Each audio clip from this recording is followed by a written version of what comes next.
Luke 15, the parable of the lost sheep. Now the tax collectors and sinners were all gathering around to hear Jesus, but the Pharisees and the teachers of the law muttered, "This man welcomes sinners and eats with them." Then Jesus told them this parable. Suppose one of you has 100 sheep and loses one of them. Doesn't he leave the 99 in the open country and go after the lost sheep until he finds it? And when he finds it, he joyfully puts it on his shoulders and goes home. Then he calls his friends and neighbors together and says, "Rejoice with me, I have found my lost sheep." I tell you that in the same way, there will be more rejoicing in heaven over one sinner who repents than over 99 righteous persons who do not need to repent. The parable of the lost coin.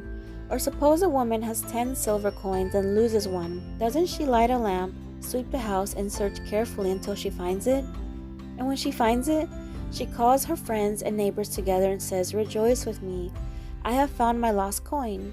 In the same way, I tell you, there is rejoicing in the presence of the angels of God over one sinner who repents.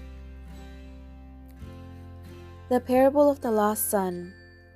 Jesus continued, "There was a man who had 2 sons. The younger one said to his father, 'Father, give me my share of this estate.' So he divided his property between them. Not long after that, the younger son got together all he had, set off for a distant country, and there squandered his wealth in wild living. After he had spent everything, there was a severe famine in that whole country, and he began to be in need. So he went and hired himself out to a citizen of the country who sent him in the field to feed his pigs. He longed to fill his stomach with the pods that the pigs were eating, but no one gave him anything. When he came to his senses, he said, 'How many of my father's hired servants have food to spare, and here I am starving to death?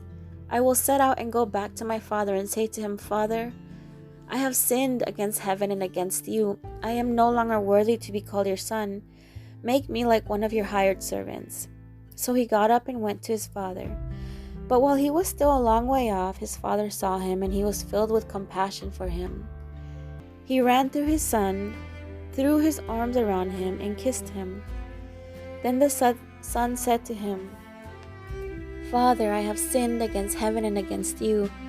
I am no longer worthy to be called your son.' But the father said to his servants, 'Quick, bring out the best robe and put it on him. Put a ring on his finger and sandals on his feet. Bring the fattened calf and kill it. Let's have a feast and celebrate. For this son of mine was dead and is alive again. He was lost and is found.' So they began to celebrate. Meanwhile, the older son was in the field. When he came near the house, he heard the music and dancing. So he called one of the servants and asked him what was going on. 'Your brother has come,' he replied, 'and your father has killed the fattened calf because he has him back safe and sound.' The older brother became angry and refused to go in. So his father went out and pleaded with him. But he answered his father, 'Look, all these years I have been slaving for you and never disobeyed your orders. Yet you never gave me even a young goat so I can celebrate with my friends. But when this son of yours, who has squandered your property with prostitutes, comes home, you killed a fattened calf for him.' 'My son,' the father said, 'you are always with me, and everything I have is yours. But we had to celebrate and be glad because this brother of yours was dead and is alive again. He was lost and is found.'"